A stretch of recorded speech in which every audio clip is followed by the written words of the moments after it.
Bonjour tout le monde. Alors, je viens de recevoir une question à propos des différentes évaluations. Je vais expliquer la différence entre chaque évaluation et surtout ce qu'elle est son objectif. Alors, je commence par l'évaluation diagnostique. Alors, c'est une évaluation qui se fait au début d'année, au début de chaque projet et même voire pour chaque séquence.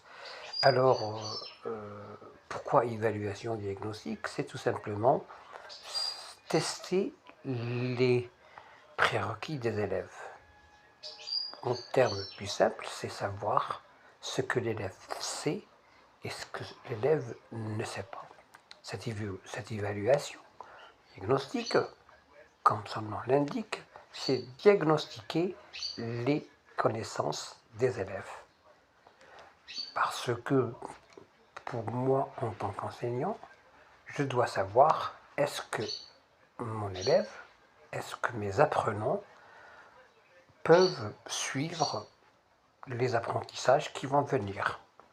Voilà l'objectif principal de l'évaluation diagnostique. Elle est trop importante pour l'enseignant que pour l'élève. Pourquoi? Parce que c'est à partir de cette évaluation diagnostique que l'enseignant va préparer sa remédiation et va être capable de travailler la suite, de faire les apprentissages à dispenser par la suite. En deux, l'évaluation sommative. Là, il s'agit tout simplement des devoirs et des compositions. On les appelle dans les nouvelles approches d'évaluation sommative. Cette évaluation permet de voir le degré d'apprentissage reçu par l'élève pendant une durée. Elle est périodique.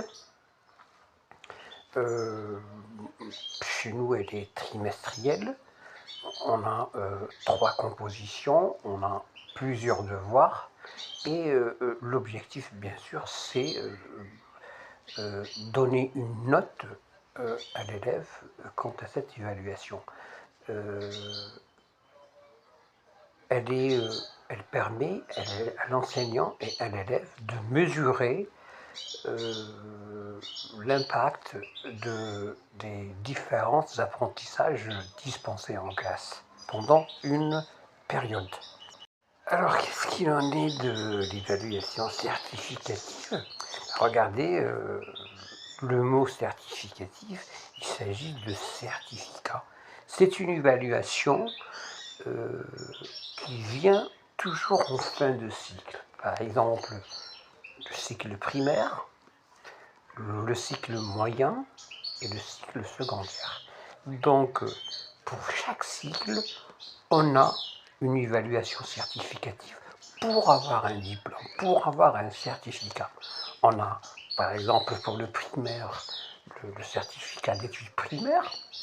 On a, pour le moyen, le brevet d'enseignement moyen, le BEM, et pour l'enseignement secondaire, on a le baccalauréat. Voilà ce qu'on appelle une évaluation certificative.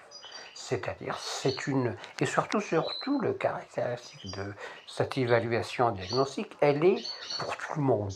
C'est-à-dire, ce n'est pas comme la sommative. La sommative, elle est destinée à une classe, dans un lycée, par exemple. Mais l'évaluation diagnostique, comme chez nous, c'est national. Je passe à l'évaluation formative. Alors, l'évaluation formative, cette évaluation n'a pas de temps précis. Elle n'est pas notée. C'est plutôt une régulation des apprentissages plutôt dispensés, elle peut être à chaque fois, tout au long des apprentissages, là où l'enseignant juge nécessaire de la pratiquer par des activités qui peuvent réguler les apprentissages déjà dispensés. C'est ce qu'on appelle